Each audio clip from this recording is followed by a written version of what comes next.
Welcome to the next episode of Making of the Echoplex album.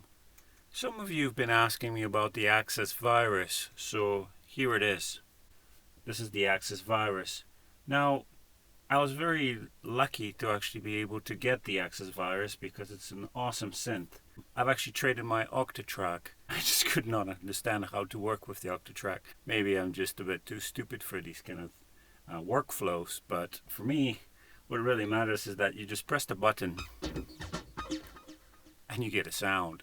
It's that quick, you know. But I appreciate that some of you guys been using Octatracks and you can get good results with it. Power to you for that, definitely. I prefer the virus. I'll show you why. I'm using the virus in a very different way than a regular synth. What I'm really interested in the virus is to come up with sequences. Not so much playing, but just arpeggiator. The arpeggiator is really powerful. It's almost like a sequencer. It can randomize notes. It can do a lot of stuff, and also the filter section, the envelope, and that allows you to, modulate a lot of different waveforms together, and the oscillators mix them up, and also has effects. So the EQ as well, and some distortion and analog boost and things like that. Really, really powerful synth. I've got some patches here that I've been making over the course of months, but to be honest, I haven't been really working too much with the Access virus. I like to change that in this particular instance when making this album. I like to actually use a lot more of the virus. So I'm going to hit record just in case I'm going to get something interesting. Here we go. So let's see what we can do here, guys.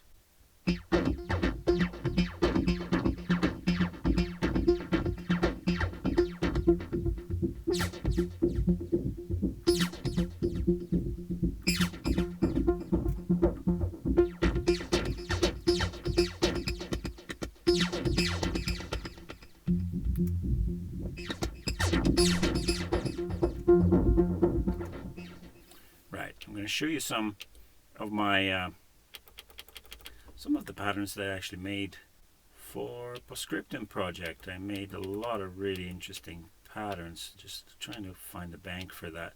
I've got some actually sounds from a band project that I was making over the course of the 4 years. For those of you who maybe haven't heard about this, but I had a band.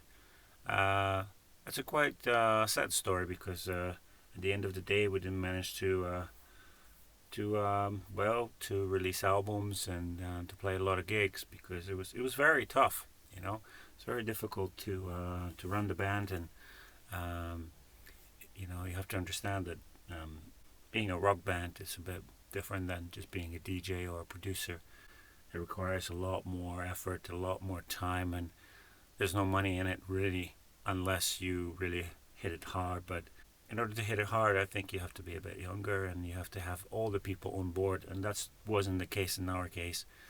We were a bunch of really cool people, but not a lot of us have a lot of time for it. I was pushing it, but it wasn't enough. Some of these sounds were actually used in some of the songs, but I'll scan through them just to give you an idea.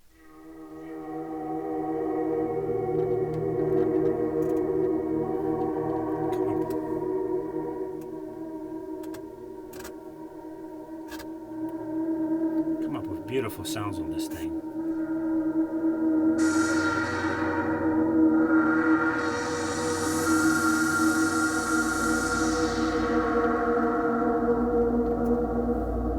Try another one.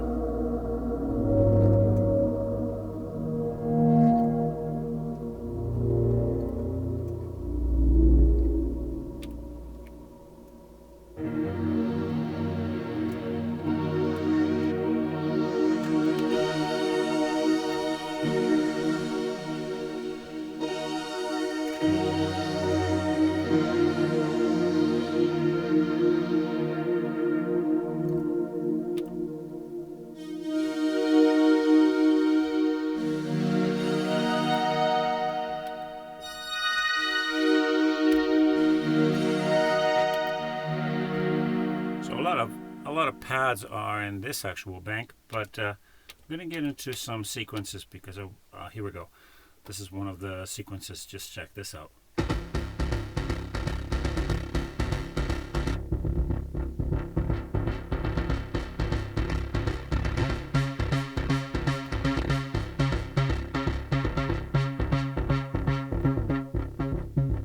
not just the arpeggiator, but you can see how powerful that is.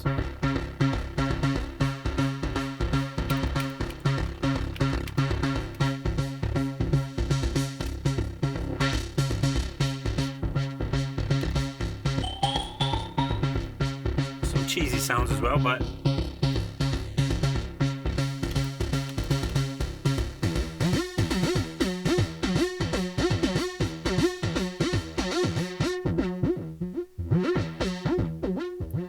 sequence. Exit that. Here we go.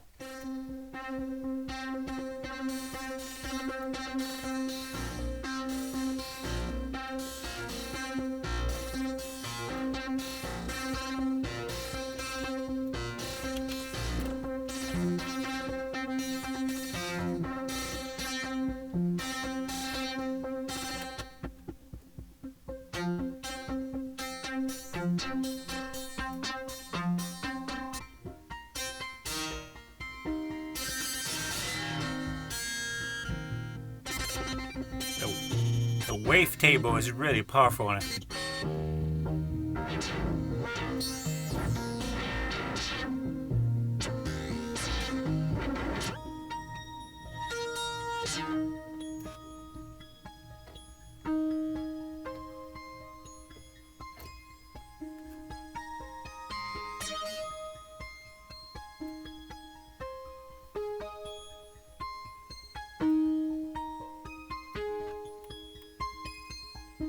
That's very cool.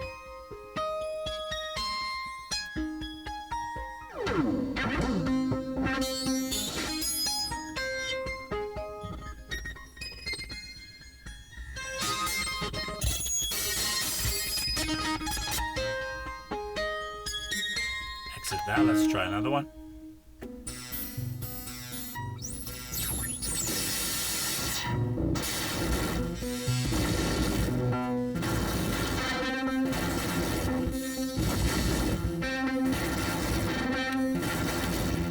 It's almost like we're using another Korg PS3100 on steroids. It's really powerful, as you could hear. I mean, the Axis Virus, you know, they are used by Depeche Mode on stage, so it shows you if they can generate those sounds and have the keyboard play it on the stage, it means that it's actually a very powerful synth.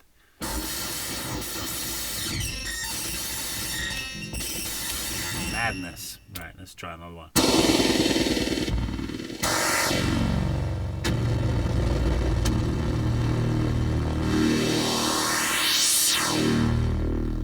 Some really freaky stuff. Right, here's another one.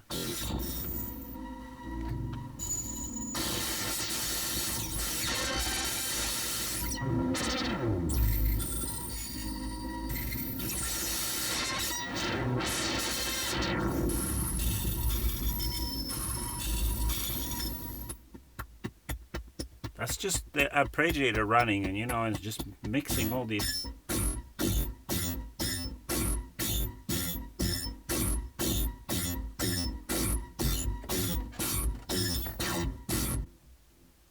So, as you can hear, it's quite powerful. Here's another one.